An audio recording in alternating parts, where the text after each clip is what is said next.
Glória a Deus. Boa noite a todos.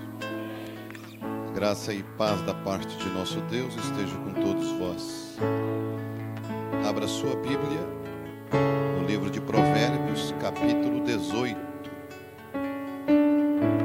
Também no livro de Isaías, capítulo 32.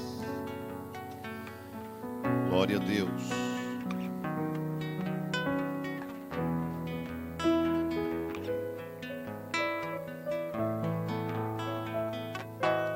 Provérbios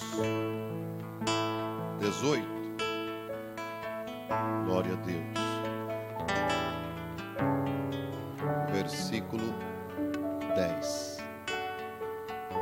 Provérbios capítulo 18, versículo 10. Isaías 32, verso 1 e o verso 2. Primeiro, lemos Provérbios 18, verso 10. Torre forte é o nome do Senhor. A ela correrá o justo e estará em alto refúgio. Torre forte é o nome do Senhor. A ela correrá o justo e estará em alto refúgio. Aleluia. Isaías 32, profeta messiânico. Isaías, esse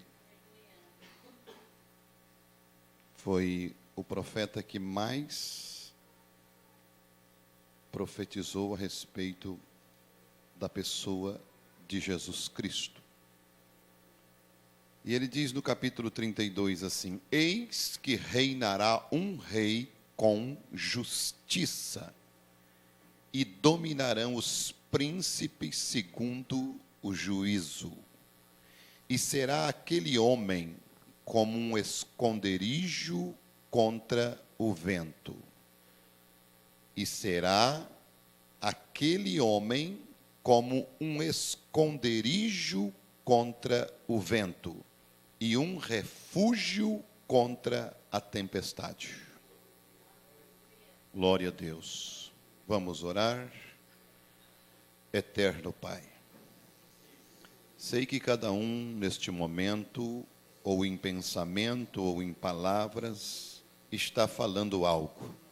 E o Senhor, que conhece até mesmo o nosso pensar, o Senhor pode olhar a necessidade de cada um. O Senhor sabia, quando estava ali naquele dia, em Cafarnaum, o que os fariseus estavam pensando. O Senhor sabe aquilo que cada um está falando e os seus pensamentos. Então, Pai, que o Senhor receba a nossa oração, a nossa meditação. Que o Senhor esteja presente neste culto, porque sem o Senhor não adiantaria nós estarmos aqui. Pedimos que o Senhor nos ajude e nos dê, ó Pai, uma bênção sobre a Tua palavra e sobre o Teu povo. Venha ungir a minha vida, porque eu sou o mais necessitado de todos. E ajude o Teu povo, que possamos sair daqui melhores do que chegamos, pois nós pedimos que a Tua graça seja derramada neste lugar. Em nome de Jesus Cristo nós oramos. Amém. Podeis vos assentar. O pastor Souza está em Tramandaí, a sua sogra ficou enferma e ele foi atender ela. E o pastor Pedro está levando a ceia na Praia Grande e alguns obreiros estão também, tem culto hoje em Jaguaruna. Então, nós estamos muito felizes porque Deus, além de tudo, tem mais um culto em Timbé do Sul, né? Quando reúne todos aqui, tem gente que chega, como chegaram esses dias, e foram embora, porque viram a igreja cheia. Eu me escandalizei, mas tudo bem, né? Tudo bem, conseguiram me escandalizar. Viram a igreja cheia e foram embora. Uma vez, teve uns abençoados que foram num culto de Jesus e a casa estava cheia, eles quebraram o telhado e colocaram o paralítico. É porque com certeza não havia nenhuma necessidade. Se houvesse, eles entravam até pela janela. Quando há necessidade, então há uma espera, há um esforço maior. Não é assim? Então você está aqui porque você crê em Jesus Cristo. E você crê que Ele é a tua alegria? Então o que é que você está fazendo com essa cara aí de funeral, então? Você não tem Jesus, então, pelo jeito. Ele é a tua alegria? Então não quero cara de funeral aqui dentro. Aleluia. Ele é a nossa alegria? Ele é a tua paz? Glória a Deus. Bendito seja o nome do Senhor. Aleluia. Louvado seja Deus. Aleluia. Assim está bem melhor. Glória a Deus. Que Deus abençoe você. Está ali o irmão Gustavo, da Argentina, né? Lá do pastor Arlindo. Te coloca de pé que eles não te conhecem. Eu vi que eles esticaram os pescoços para ver quem era. Irmão Gustavo, da Argentina, lá do pastor Arlindo, crê nesta mesma mensagem que você crê. Tá certo?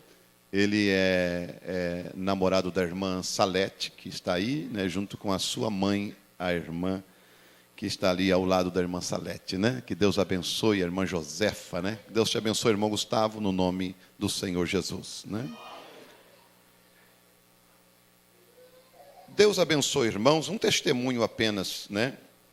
Deus abençoe os irmãos, agradeço a Deus pela cura das minhas vistas. Na última vez que os pastores da África, né, não foi do Canadá, da África e da Inglaterra, foi o pastor Robert e o pastor Alan Connor, o qual estiveram aqui, um da Inglaterra e outro da África, mais propriamente de Malawi.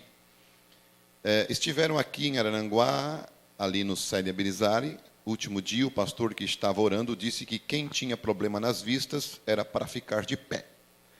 Fazia uns dias mais que eu tinha ido no oftalmo. Eu estava com quase 3 graus de falta de vista. 3 graus é coisa séria, né? Mas depois daquela oração, com o passar do tempo, os óculos estavam me incomodando. É lógico, né? Então, no começo desse mês, em dezembro, consultei. E, para minha surpresa, a médica disse que eu não tinha mais falta de vista. De 2,75, eles disseram, você vai só usar 0,25 só para descanso. 0,25 não é nada. 0,25 é para quem não tem falta de vista, é só para descanso mesmo. Deus é maravilhoso, não é? De quase 3 graus, Deus é o grande curador. Constatado lá na máquina lá do oftalmo, né? Ó, tu não tens mais falta de vista. Confirmado por 2 vezes. Ele é o mesmo ontem, hoje e eternamente. Aleluia. Glória a Deus. Que Deus seja louvado, né? Aleluia. Isso é maravilhoso. Não é assim? Então, meus amados, nós vamos falar nesta noite um pouquinho sobre refúgio. Quem não já necessitou de um refúgio? Quando você vai para a Serra do Rio do Rastro, ali você vê algumas placas, refúgio. Não é assim? Para que você possa, então, se refugiar se der algum problema. Inclusive, nós lemos aqui em Provérbios capítulo 18, que torre forte é o nome do Senhor. E para ela, para esta torre, para este nome, correrá o justo e estará em alto refúgio. Estará seguro. Estará em segurança. Vocês vão ver que nestes últimos noticiários, e eu não tenho televisão em casa e nem tenho internet em casa, mas eu tenho um aplicativo no meu celular chamado G1, que dá as notícias, e por causa dos terremotos e por causa dos tsunamis que dá no Japão, eles começaram a construir grandes torres para o refúgio de milhares de pessoas quando deram os terremotos e então aconteceram os tsunamis. Eles correm para aquelas torres e lá eles estão seguros. As ondas podem bater ali e eles ficarem a salvo até que então as águas retornem para o seu lugar. E aqui nós vimos que o nosso sábio Salomão aplicou isto correto e perfeitamente. Ele disse que o nome do Senhor é uma torre forte. Você vai ver que as pessoas que estão vivendo nesta era, na era em que nós estamos vivendo, elas estão vivendo debaixo de grande opressão e de grande pressão. Isto é notado em cada lar, em cada vida, em cada família, aonde você visita, aonde você vai nas casas, aonde você vai nas lojas, aonde você abastece, no trânsito, no posto de gasolina, em todos os lugares, no mercado, é uma pressão. E o nosso profeta pregou uma mensagem, tá, para vocês observarem que esta mensagem que este homem pregou, William Branham, ela é uma mensagem atualizada. Ela não é um livrinho qualquer, foi uma mensagem pregada como eu estou pregando aqui.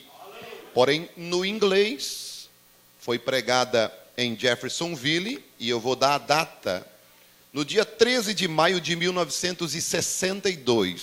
Eu não era nascido, e a maioria de vocês aqui não era nascido. Mas este homem pregou algo que veio ao meu encontro.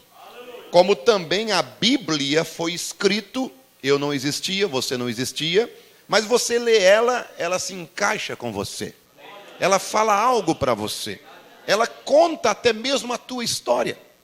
E aqui nós vemos, em 1962, isto é, eu quero lhes dizer primeiro isto. Em 1962, no Brasil, não existia pressão. Em 64, teve a pressão que aconteceu por causa que os militares iriam dar um golpe no Brasil e estabelecer o comunismo. Houve uma pequena pressão, mas uma pressão política somente. Mas eu não me considero velho, apesar de ter 48 anos. Eu peguei os 4 estágios. Eu andei de carro de boi e de carroça, aquelas de 4 rodas. E eu não conhecia carro, automóvel. Eu morava num lugar distante, que não se via carro passar. O meu irmão está ali.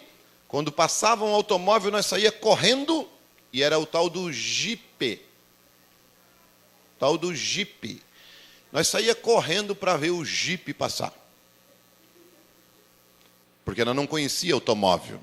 Veja, eu então não conhecia o que era fogão a gás, não conhecia o que era farmácia, e nem muito menos supermercado, e não conhecia o que era doce, conhecia a roça, conhecia somente o carro de boi. Aquele carro de boi, cangava os 2 boi ali, embarcava nele, saía de manhã para ir na venda. Que venda? Uma tal de tafona, que comprava um saco de farinha, um saco de açúcar mascavo, uma lata de melado e um saco de farinha de milho, e então levava para casa e pagava, anotava no caderninho e só voltava ali o ano que vem para pagar a conta. Bom assim, né? Que tempo, né? Só que tem uma coisa, não tinha estresse, não tinha febre, não tinha dor de garganta. Se tivesse febre, tomava um chá, não sei do que. Não tinha pressão. E aí eu morava com o meu tio, um tal de tio Beppe. Beppe em italiano quer dizer Luiz. Beppe, né? Como, aliás, Didio quer dizer Luiz, Beppe quer dizer José. E o tio José, que era o tio Beppe, eu morava com ele no tempo das minhas férias e lá nós não conhecíamos nada. não tinha margarina, não tinha nada. Era o doce feito da abóbora. Aí depois veio o carro. Peguei a era do carro. Depois, então, veio o avião. Peguei a era do avião e agora temos a espaçonave. Nesta era da espaçonave é uma era muito rápida, muito ligeira, muito estresse, muita correria. E nós vemos o profeta mostrando isso para nós, dizendo assim: existe uma pressão sobre o povo hoje. E essa pressão não tem limite. Essa pressão não tem limite. Esta pressão vai até as linhas interdenominacionais. Ela não tem linha de idade. Como assim não tem linha de idade? Ela não respeita nenhuma pessoa. Doença, diabetes, era de gente velha. Criança está sofrendo de diabetes hoje. Pressão alta era coisa de gente velha. Criança tem pressão alta hoje. Problema de coração era de gente velho. Hoje criança sofre de coração e dá até infarte e arritmia cardíaca. Então isso não tem idade. A pressão é muito grande. As professoras no colégio estão sob pressão, os alunos estão sob pressão, no trabalho estão sob pressão. Então nós precisamos de um lugar para deixar escapar a pressão. Agora, que esta pressão não seja deixado escapar na família, dentro do lar, porque senão vai haver uma brigaçada do cão. Você tem que deixar ela escapar no lugar errado, no lugar certo. Se você deixar ela escapar no lugar errado, na pessoa errada, que não tem nada a ver, e esta pressão está sobre o jovem, está sobre o idoso, está sobre o homem mau, está sobre o homem bom, esta pressão está sobre todos. Nós estamos vivendo numa era neurótica. Qual foi a era que foi instituído os manicômios? A nossa. Qual foi a era que foi instituído as casas de saúde para débeis mentais? A nossa. Qual foi a era que se vende mais antidistônico, antidepressivo, comprimidos para dormir, comprimidos para poder sorrir? Eles chamam de pílula da alegria. Sim, pílula da alegria, remédio. Mas tudo isso por quê? Porque há uma pressão psicológica sobre o povo. Agora, é um dia de pressão. E você vai ver agora. Apressam, apressam, apressam, apressam e esperam.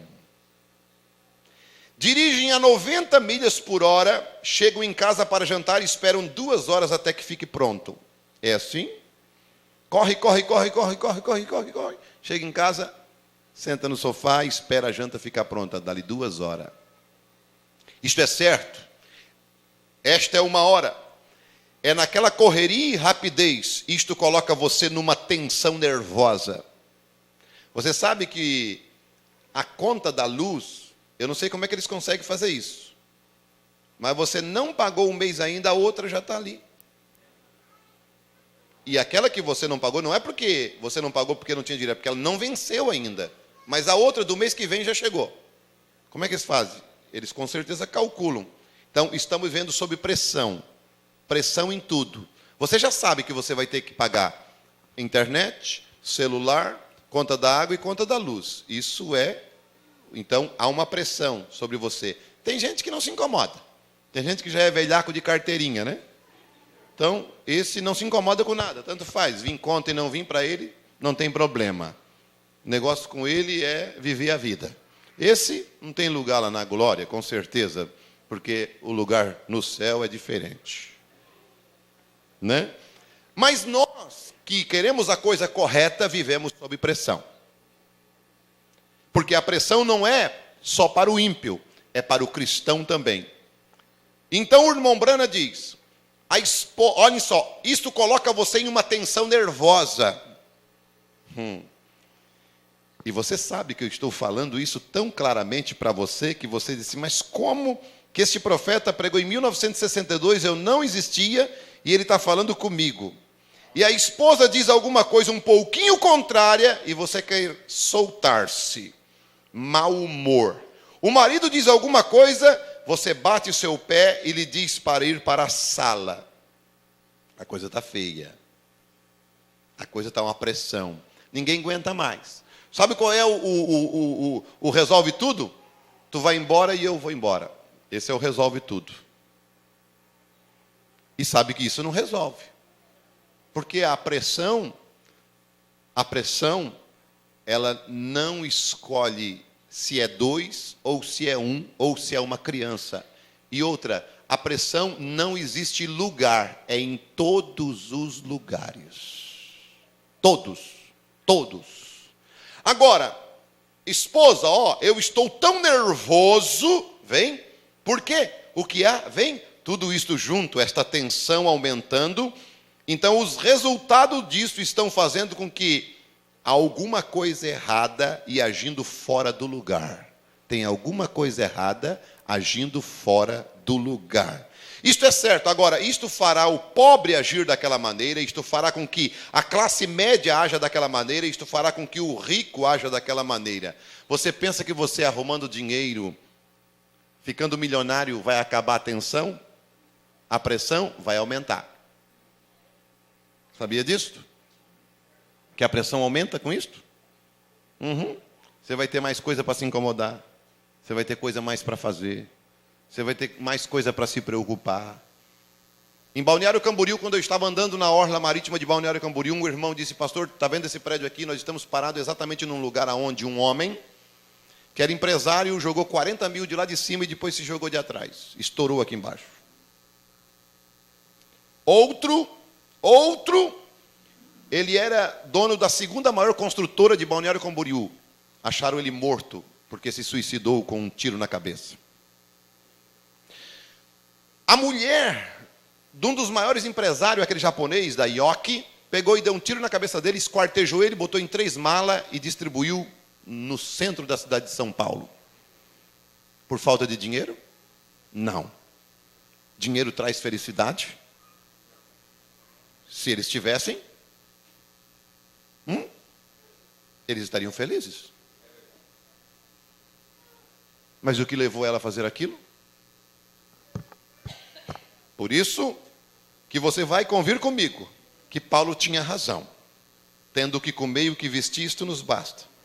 E estejamos com isto contente, satisfeito. Eita, palavra difícil, hein? Esta, estar satisfeito é muito difícil. Quer uma escritura para isso? Que você tem que aprender a estar satisfeito? Se você não aprender, você nunca vai estar satisfeito. Filipenses capítulo 4, abra comigo aí. Glória a Deus.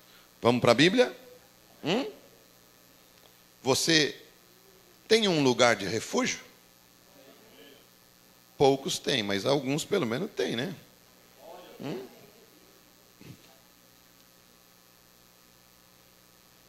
Filipenses capítulo 4.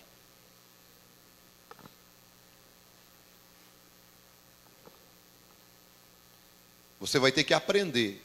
Se você não aprender, você vai ficar se batendo. Versículo 11 de Filipenses capítulo 4. Não digo isto como por necessidade, porque já aprendi a contentar-me com o que tenho. Palavra profunda isto.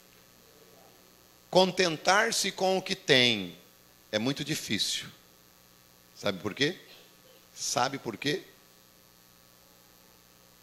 É muito difícil se contentar com o que tem. E eu tirei uma lição muito bonita, muito grande. Quando eu estava ali no meu sítio. E eu tenho um terneiro chamado Maruco. E ele já é grandinho. E ele estava indo para o terreno do vizinho. Porque sempre a grama do vizinho, ela é mais verde. Não é assim? E sabe o que estava acontecendo? Os patos também indo para o açude do vizinho. Eu tenho 2 açudes, um de água limpa e outro de água mais sujinha, mas ele ia para o açude do vizinho. E já estava colocando ovos lá no terreno do vizinho. Eu fiz o seguinte, chamei o meu sobrinho, que está trabalhando lá, e disse, eles estão com fome, esses terneiros, por isso que eles estão indo para o vizinho. Fiz um coxo. Quem sabe o que é coxo? Criança não sabe o que é coxo. Só os mais velhos. Coxo. Tem o sinônimo de coxo, aleijado, mas tem o coxo, uma gamela. Gamela, então, muito menos, né? Mas quem lembra da gamela aqui? Não estou sozinho, estou em casa. Né? Coxo, e diz assim, bota comida no coxo e ele não vai mais pular cerca. Realmente, botamos comida no coxo e agora a hora que a gente chega lá, e ele sai atrás da gente batendo assim, ó, nas costas. Como quem diz, daí? Tem mais comidinha para mim? Esse é um exemplo muito grande. Porque nós devemos nos contentar com o que temos. Você deve se contentar com o que tem. Mas você não pode esquecer de botar comida no coxo. Se você não botar comida no coxo, aí então o vizinho vai sofrer. Porque alguém vai para o vizinho. E comida não é só roupa boa, comida não é só sapato bom, comida não é só jogo de quarto bom, comida para os filhos não é só sapato, comida para os filhos é carinho, é amor, é dedicação. Comida para a esposa não é só sapato, comida para a esposa não é só roupa, comida para a esposa é carinho, é amor, é dedicação. Comida para o esposo no coxo. E aí teve uma irmã, quando eu preguei isso, ela veio me dar um testemunho, ela disse assim, pastor, sabe que funcionou esta mensagem lá em casa? Eu disse, como assim, irmã? O meu marido veio com uma barba desse tamanho assim. Eu digo, não vai tirar essa barba, querido? Ele disse, não. Mas tira a barba, meu bem. Não. Tira, porque isso também é comida no coxo. Ele disse, dá o presto barba para cá. Você tem que ter sabedoria. E Paulo disse aqui, porque já aprendi. Você tem que aprender a contentar-me com o que tenho. Aleluia. Dá para você se contentar com o que você tem? Dá para você se contentar com o que você tem? Então, tudo isso junto, esta tensão aumentando, e vocês vão ver que a ocupação que os maridos estão tendo, a ocupação que as mulheres estão tendo, elas estão tão cansadas, estressadas. Eu não quero pregar para casais, eu quero levar numa linha, mas algo me puxa para isso. Olha só, eles estão tendo tanta preocupação que ninguém mais liga um para o outro. Acabou. Os dois já não se cruzam faz tempo. Esqueceram um do outro. E aí está dando problema adoidado. Está dando problema de monte. Aí o pastor tem que se lascar de atrás. Sabe? Mas o que está faltando? Está faltando homem em casa e mulher em casa.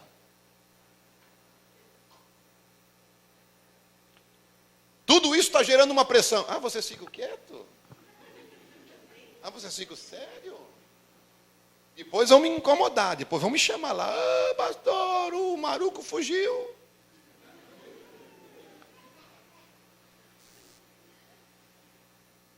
Né? A maruca fugiu, claro. Não bota comida no coxo, quer que o maruco fique em casa? Quer que a maruca fique em casa? Mas vai para outro pasto mesmo.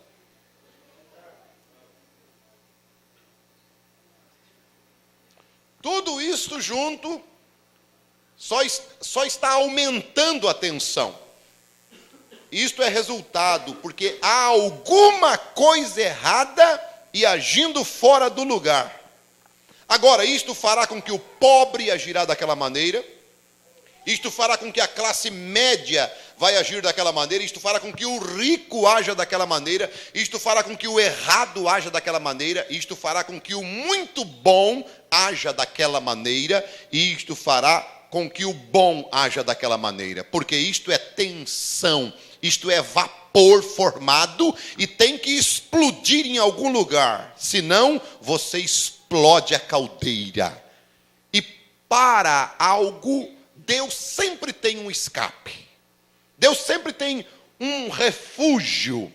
E você sabe que as pessoas, elas estão como que uma caverna escura dentro dela, e tudo que você jogar ali consome. E nunca vai matar a fome delas, porque elas têm falta de algo. E este algo se chama Jesus Cristo. Porque Ele é o teu refúgio.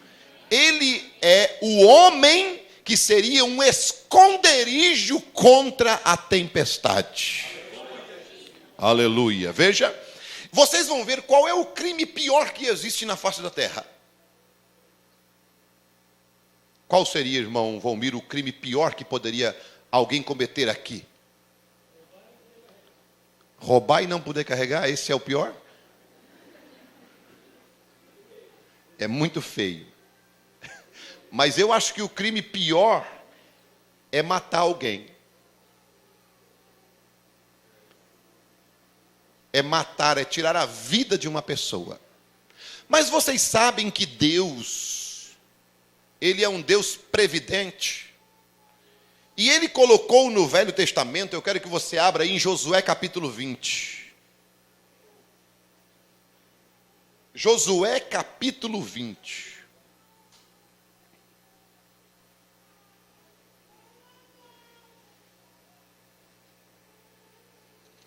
Olha que coisa, como Deus Ele é tremendo, como Deus Ele é maravilhoso.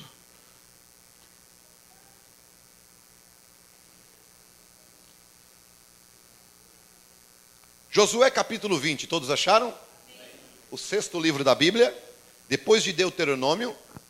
Falou mais o Senhor a Josué dizendo: fala aos filhos de Israel dizendo: apartai para vós as cidades de refúgio de que vos falei pelo ministério de Moisés, para que fuja para ali o homicida que matar alguma pessoa por engano, e não com intenção, para que vos sirva de refúgio contra o vingador do sangue. Sabia que na lei era olho por olho e dente por dente? Você matava alguém, alguém ia te matar, o parente da pessoa. E esse parente chamava-se vingador de sangue. Ele iria vingar a morte do seu irmão ou do seu parente, isto é, ele ia lhe matar.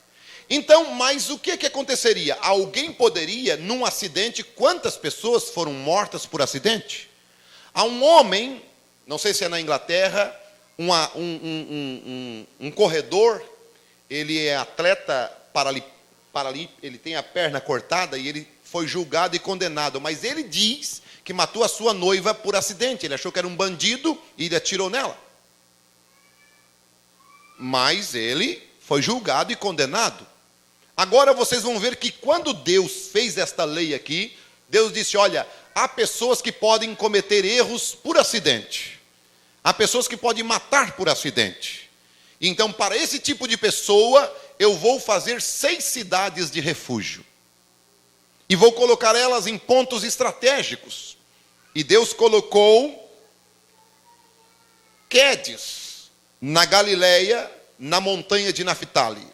Uma das cidades, que se chama, que o significado dela é santuário. Deus colocou Siquém, na montanha de Efraim, que também era uma cidade de refúgio, que tem o significado de ombro. Deus colocou Kiriat Arba, que está em Hebron, que quer dizer união, lá na montanha de Judá. Deus colocou além do Jordão, na direção de Jericó para o oriente, eles designaram uma cidade chamada Bezer, no deserto da campina da tribo de Ruben, que quer dizer fortaleza. E então Deus colocou Ramote em Gileade, da tribo de Gate, e Deus colocou Golã, uma cidade em Baza, da tribo de Manassés, que quer dizer exílio. 6 cidades.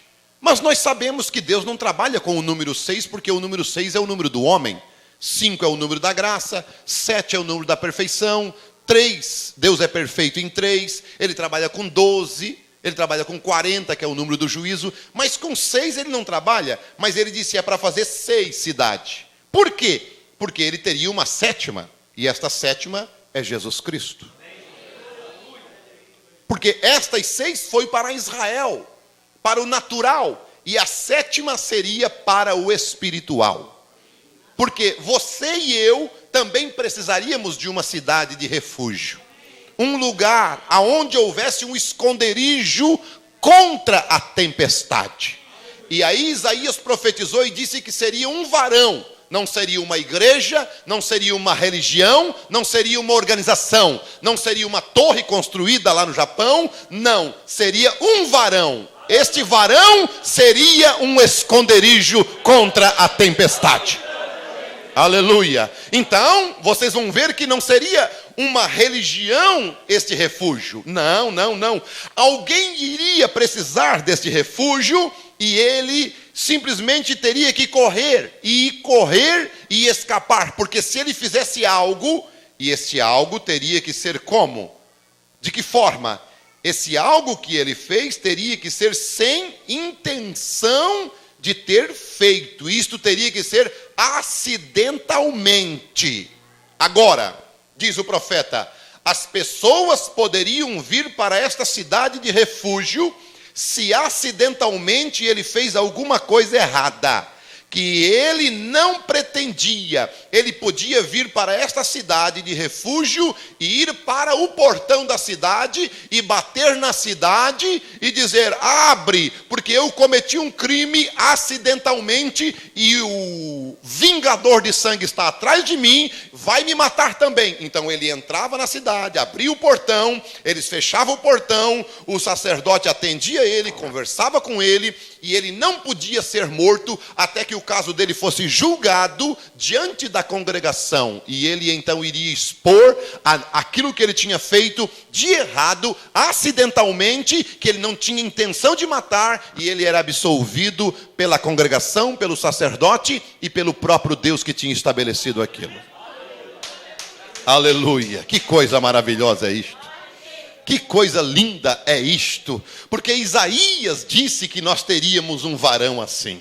Aleluia. Uma certa vez uma mulher fugia também do quê? Da morte. Vocês vão lembrar daquela mulher que fugia da morte? Sim, do apedrejamento. Aonde que eles levaram ela? No portão da cidade de refúgio chamado Jesus Cristo. E então Jesus ouviu o caso dela e falou para aqueles vingadores de sangue que queriam apedrejá-lo, disseram, olha, se vocês não tiverem nenhum crime na costa de vocês, pode então incriminar esta mulher e matar ela. Mas se vocês tiverem, por favor, não me acusem ela de nada. Cada um olhou para o outro e disse, não podemos fazer nada. Todos nós somos culpados. Jogaram as pedras no chão e saíram. Ela entrou para a cidade de refúgio. Aleluia. Foi livre da morte ou não foi? Este varão é um esconderijo ou não é? Ele provou que ele é um esconderijo? Aleluia, que coisa. Agora, veja, irmãos, veja. Então, o homem era levado para a cidade como um lugar de refúgio. Então, o inimigo não podia pegá-lo. E se ele houvesse mentido, se ele houvesse falado algo falso, ele era levado, e então, como para um lugar, e ali ele era entregue ao inimigo. Meu Deus! O inimigo tinha o privilégio e direito de tirá-lo do altar e matá-lo. Sim, Senhor, porque ele era culpado, premeditou, e ele tinha que ser punido. Coisa. Então, nós temos um caso muito sério aqui. Nós não podemos premeditar pecado.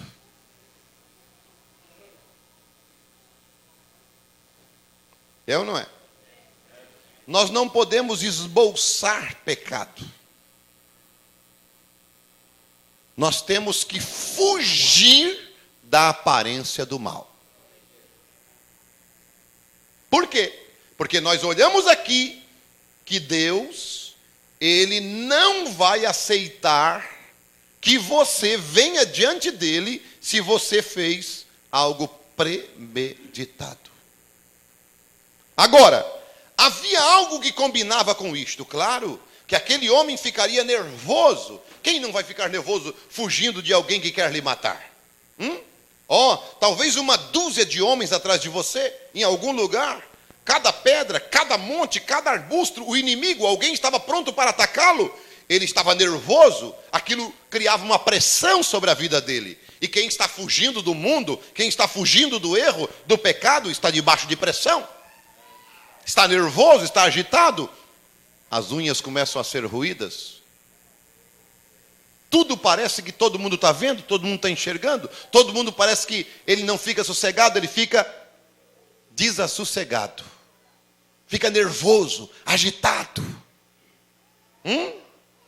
Agora, se ele não pretendia fazê-lo, agora se ele pretendesse fazê-lo bem, ele tinha que arcar com as consequências. Porém, não havia nenhuma chance para ele se ele o fizesse intencionalmente. E existem duas classes de pessoas hoje, permitam dizer isto, existem homens e mulheres no mundo hoje, que realmente não querem fazer estas coisas que estão fazendo. Existem homens e mulheres no mundo hoje que não querem pecar. Eu sinto muito por eles. Eles não querem fazer nada errado, mas o fazem. Para esse tipo de pessoa é a cidade de refúgio. E se você fez e não queria fazer, essa cidade de refúgio está aberta. Agora, se você fez premeditado, eles são dirigidos para fazê-lo. Eles não querem fazê-lo, mas eles fazem. Agora, há um lugar para eles, há um lugar para aquela pessoa que quer fazer o certo. Há um lugar para deixar escapar aquela pressão. Isto é verdade. Que coisa. Você acha que aquela moça, a Maria, a irmã de Lázaro, você conhece a história dela, o irmão Brana usou aquela passagem para pregar o homem mais insignificante da cidade. Você sabe a história daquela moça?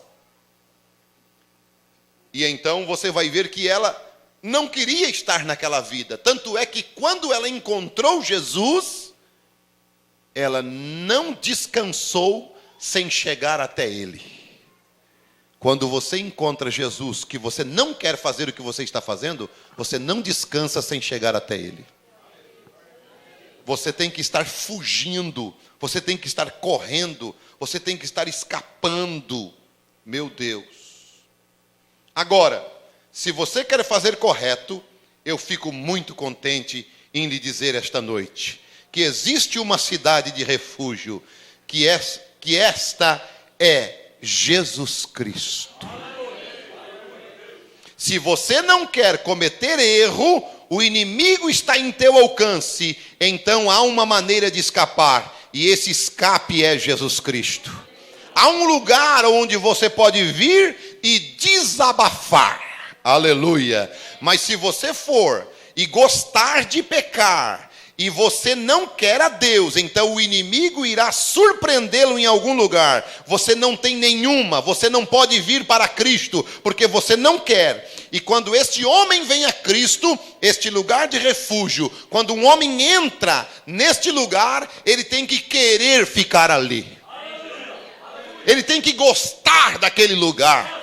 Porque a minha Bíblia diz que nenhuma condenação há para os que estão em Cristo Jesus. Eu achei que era na igreja. Não é na igreja, é em Cristo Jesus. Não é na religião, é em Cristo Jesus. E eu citei uma coisa aqui: você não deve a tua vida eterna para igreja nenhuma, para religião nenhuma. Você deve a tua salvação para Jesus, para Cristo. Ele que pagou a tua vida eterna.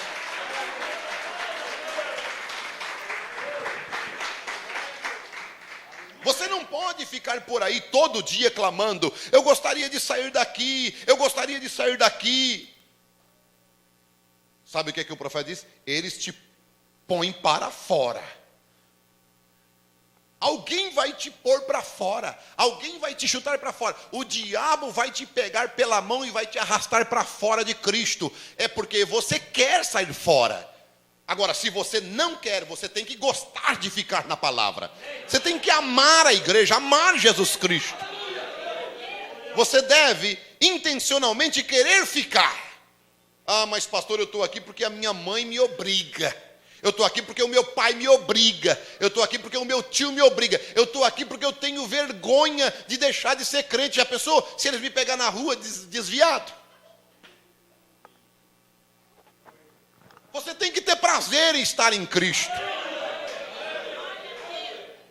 Você não está servindo a mim, não está servindo a igreja, você está servindo a Jesus Cristo. Ele é esta cidade de refúgio. Irmão, e quando você entra, você entrava naquele portão da cidade, você entrava ali, e o vingador chegava e já ia batendo na porta: me traz esse sem vergonha, me traz esse vagabundo, me traz esse assassino para cá. Porque eles são assim. Quantos ladrão ligaram para a polícia dizendo: por favor, vem me prender porque eles querem me lixar?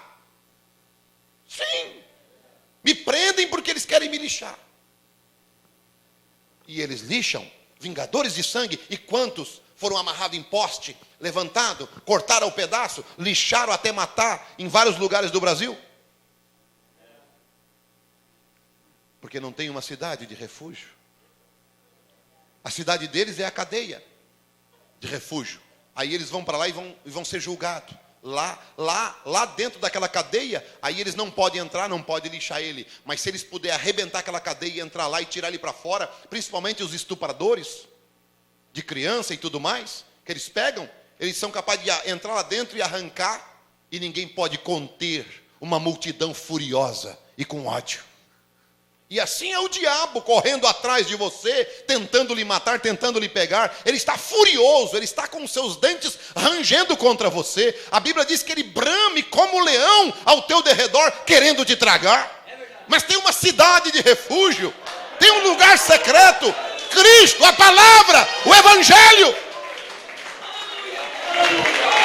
E quando esse homem entrava ali dentro, esse homem entrava dentro daquela cidade, com certeza a pressão.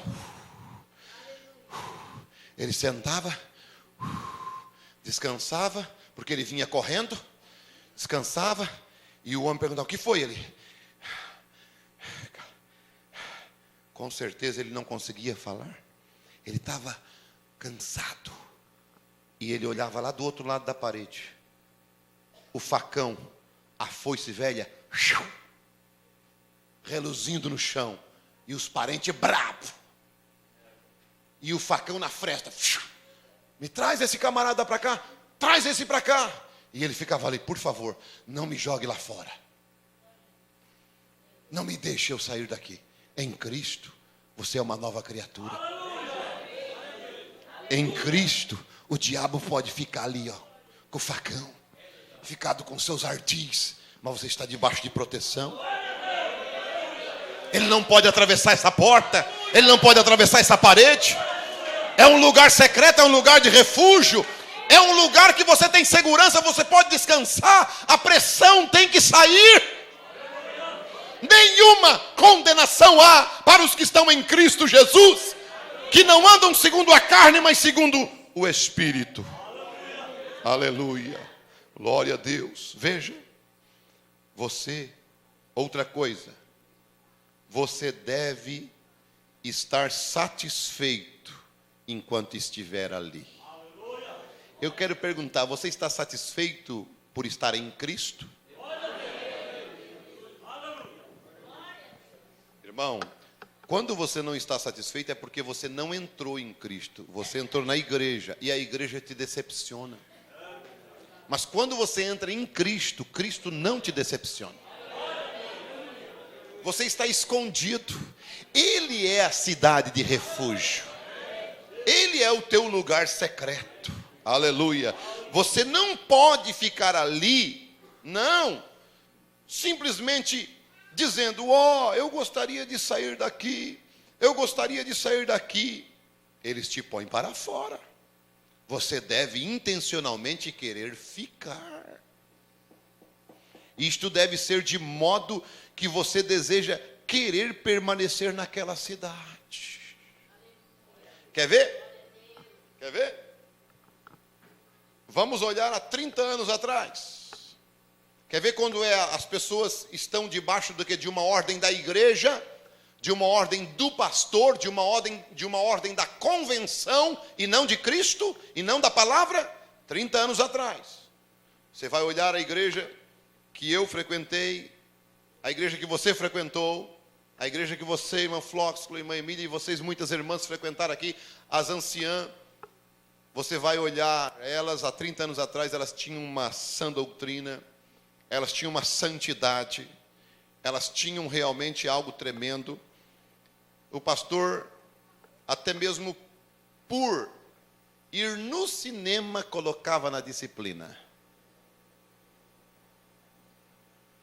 Vai ver como é que eles estão hoje. A convenção liberou usar calça às irmãs e a cortarem o cabelo. A convenção é que determina o que é pecado e o que não é.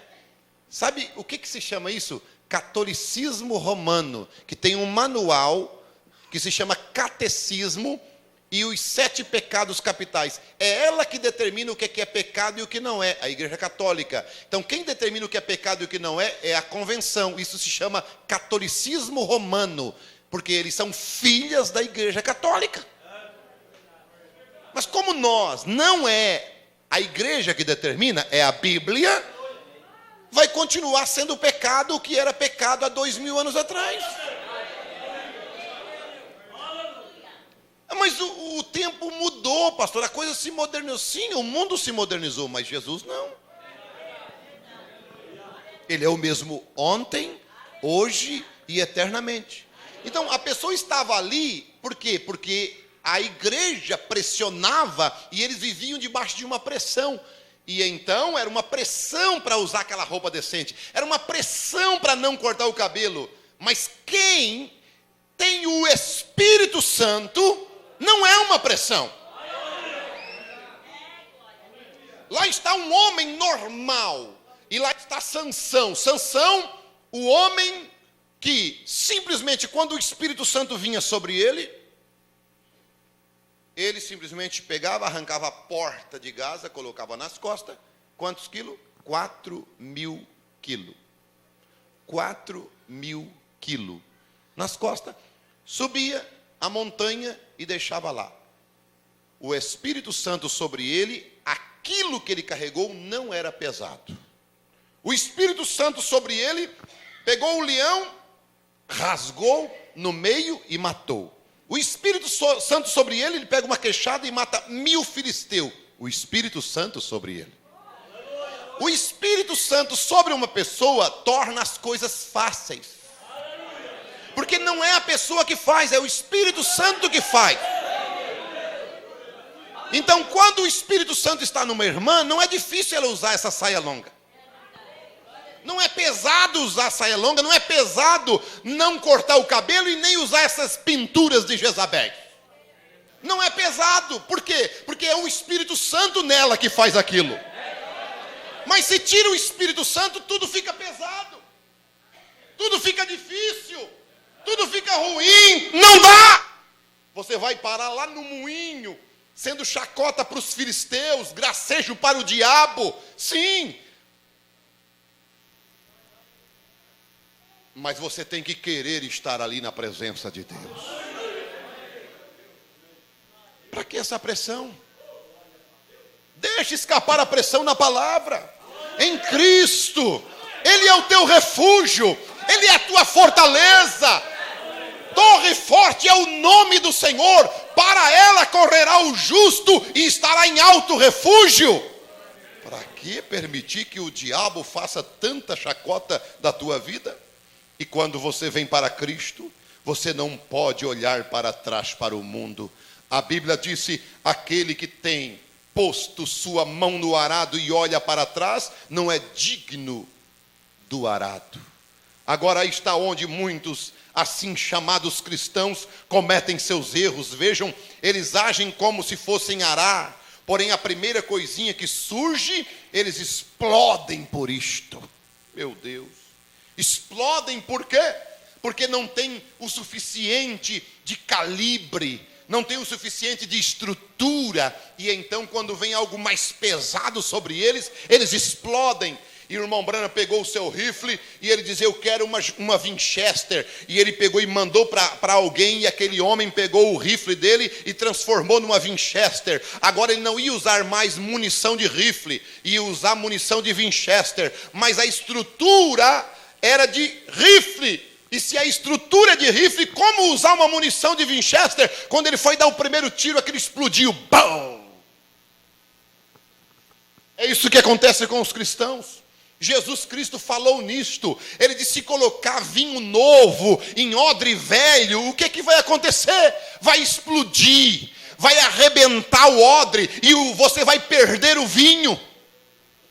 Isso é o mesmo que pegar esta mensagem aqui, e colocar em crente que não é crente, colocar em vaso que não é vaso, colocar em odre velho, em crente ranzinza, em crente rabugento, em crente velho, cacaca, que não tem como, porque o odre novo, ele é feito de pele de animal, ele tem graxa, ele tem elasticidade, e o vinho novo, ele trabalha, então aquele couro vai delatando, vai soltando e não arrebenta, mas o odre velho, ele é seco. Tem crente seco. Você coloca a mensagem sobre ele e diz: irmã, não corta o cabelo. Ela diz: o quê? Eu não corto o cabelo? Aqui, eu não aceito isso aí. É vinho novo em odre velho. Sim, irmã, não pode fazer isso. Não, eu posso sim, eu sou dona do meu nariz. É vinho novo em odre velho, vai arrebentar. A pressão não aguenta, a pressão é muito. É querer ser uma Winchester quando não passa de um rifle, não tem estrutura. Mas Deus tem muitos odres novos para poder colocar o seu vinho, a sua revelação, a sua palavra. O evangelho é vinho novo. O evangelho é alegria, o evangelho é gozo, o evangelho é paz, o evangelho é você se render. E o odre, irmão, o odre, ele novinho, ele tem elasticidade, ele cede, aleluia. Sabe aquele odre velho, seco? Fica ali segurando e a pressão vem, ele não tem como, não tem elasticidade. Fica todo rajado, tipo jacaré. Arrebenta. Estoura, explode, xinga, fala mal da mensagem, critica o profeta, zomba da palavra, chama de tudo. Por quê? Porque explode, porque não suporta o vinho novo, a palavra de Deus. Esta mensagem é para odre novo, esta mensagem nova é para odre novo. Ela tem que achar lugar no teu coração, na tua vida. Você tem que deixar escapar a pressão. Você tem que ter elasticidade, você tem que ser uma madeira de gofer que pode se trabalhar com ela levezinha. Mas não, você é duro, é um cerne, é seco. Se não for do meu jeito, se me apertar eu caio fora. Odre seco, odre velho, se apertar arrebenta mesmo. Coisa. Ninguém aperta ninguém aqui. Agora, a palavra, ela te coloca num canto mesmo.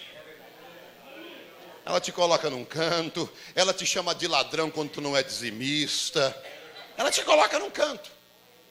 Entende? Ela te diz que você não é perdoado quando você não perdoa outro irmão. Ela te coloca num canto. Ela diz que se você tiver raiva, ódio de um outro irmão, você já é um assassino. Ela te coloca num canto. Sim, ela te coloca num canto, ela te pressiona mesmo. E se te pressionar, você cai fora, é porque você não passava de um odre velho, que não suportou o vinho novo da palavra. Não aguentou a pressão, como o rifle do irmão Branham não aguentou a pressão da bala. E nós temos que aguentar a pressão, porque a era de Laodiceia é isto. E nós somos o único povo que estamos aguentando a pressão. Não. As jovenzinhas não aguentam a pressão. Os jovenzinhos não aguentam a pressão. No namoro, não aguentam a pressão. Né? Qualquer coisinha já querem já fazer escândalo. E aí, vocês sabem, né? Gente, já passei do horário, 7h30. Mas tem um lugar de refúgio, sabe para quem? Para aquele que não queria pecar, mas pecou. Aquele que não queria fazer, mas fez. Mas eu não queria. Tem um lugar de refúgio para você. Se coloca de pé. Não, mas eu, pastor, olha, eu vou esperar mais um pouco. Espera, pode esperar. Deus permite certas coisas interessantes. Sabia que Deus permite certas coisas? Quando você viu que o Donald Trump ganhou as eleições, você não acreditou. Nem eu, e nós não fomos os únicos. O mundo inteiro não acreditou. Não só nós, os crentes da mensagem, que nós temos profecia que uma mulher vai assumir o governo, e vai. Isso é profecia. Tá? Você não acreditou, o mundo não acreditou. Mas só no fato de uma mulher chegar à concorrência da Casa Branca e ganhar no voto popular. Ela ganhou no voto popular, mas perdeu nos colégios, que é diferente a votação de lá para cá. Mas eu olho isso como o quê? Deus dizendo assim, eu vou ver como é que eles vão estar.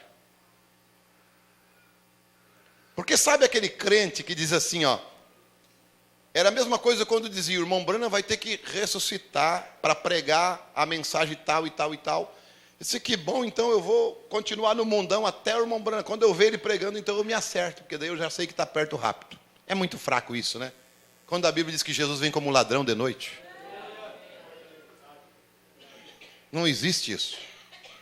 É como estas tonterias que está saindo por aí de trombeta.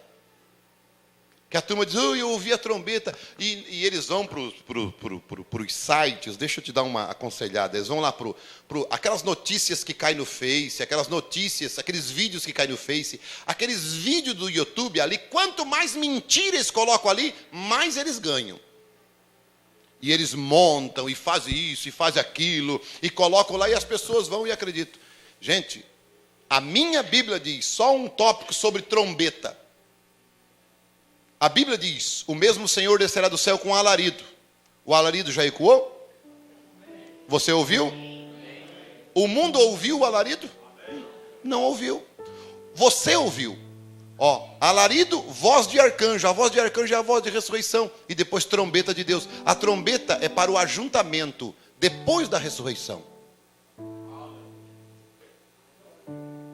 E a trombeta o mundo não vai ouvir, e nem a voz de arcanjo eles vão ouvir, como não ouvir o alarido. E essa trombeta não vai ser uma trombeta natural, que o mundo vai ficar ouvindo pelas montanhas. Não, estão enganados, isso é bobajada. E aí colocam lá no YouTube um vídeo de trombeta. Daí. Tem nada a ver comigo aquilo ali, nada, nem com você. Porque não será assim, não será dessa maneira, ninguém vai ouvir, não será uma trombeta natural, é a palavra, gente. Mas nos dias da voz do sétimo anjo, quando ele tocar a sua trombeta, se cumprirá. Ele já tocou, e quem que ouviu? Eu e você. O som da trombeta está aqui, ó. Paulo disse, se o som derem certo, quem se preparará para a batalha? A trombeta já ecoou. E eles estão querendo uma trombetinha de lata, ecoando pelos barulhos dos quatro cantos da terra. Vão catar batata, que dá mais lucro, gente. A gente fica brabo com esses crentes do evangelho fraco, frouxo, sem conhecimento bíblico, que ficam iludidos com historinha de YouTube. E aí os pastores têm que tirar a carrapicho, por causa do quê? Dessa tal de net. E ele, oi, pastor, será como é que vai ser, pastor? Porque tá acontecendo trombeta lá, e eu estou assim, pastor, estou com meu coração palpitando. Vai tomar um propanolol, então. Vai tomar um comprimido para pressão. Sabe o que eles estão? Eles estão igual aquelas 3 Marias de Marcos capítulo 16. Estão igualzinho. Qual era a pergunta delas? Elas iam embalsamar o corpo de Jesus, não é? Qual era a pergunta delas? Quem é que vai tirar a pedra, filha? Quem vai tirar a pedra? Mas para que se preocupar com a pedra, se a profecia dizia que ele ia ressuscitar?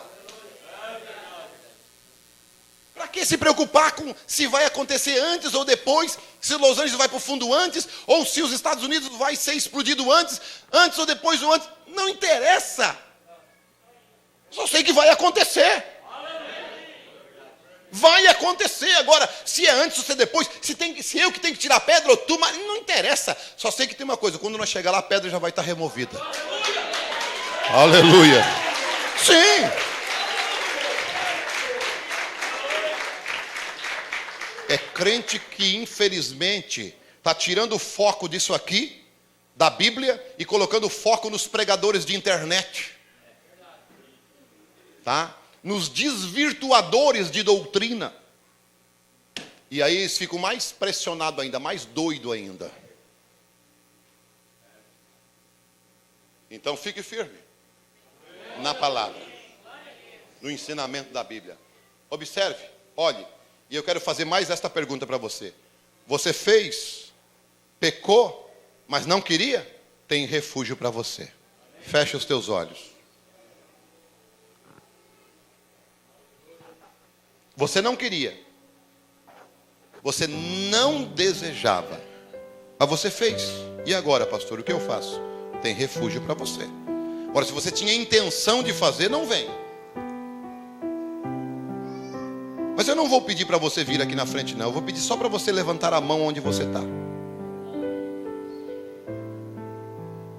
Se você fez, mas não queria fazer, mas algo te empurrou a fazer. Você fez. Você tem condições de entrar nesta cidade. Então levante a sua mão aí, onde você está. Você fez, mas não queria. Algo te empurrou. Algo, uma força maior fez você fazer. Mas você não queria. Você lutou contra. Você batalhou contra. Você não quis. Para você tem esta chance. Diga para ele: Senhor, eu não queria fazer. Eu fiz, eu errei, eu realmente reconheço que eu pequei, que eu errei, que eu falhei. Mas eu não queria fazer isto, Senhor. Eu te peço, perdoa-me, ó Pai, porque eu pequei contra Ti, pequei contra a Tua igreja, pequei contra o Teu povo, pequei, Senhor, contra a Tua palavra, eu errei, eu falhei, então me perdoa, Senhor. Perdoa-me, ó Pai, e eu quero, Senhor meu Deus, ser uma nova pessoa, uma nova criatura. Eu quero, Senhor meu Deus, lutar com mais força contra isto. Você vai realmente entrar na presença de Deus, colocando o teu desejo, a tua vontade maior, que é não errar, que é não falhar, que é viver uma vida cristã. Você deseja isso? Há uma oportunidade, há uma porta aberta. O diabo está vindo atrás de você, não esqueça disto, hein? Esta pode ser o escape, este pode ser o refúgio, esse pode ser o escape desse espírito que está tentando te matar, te suicidar espiritualmente, te matar espiritualmente. O anjo da morte está cruzando. Esse pode ser o escape. Não quero você levantar a mão.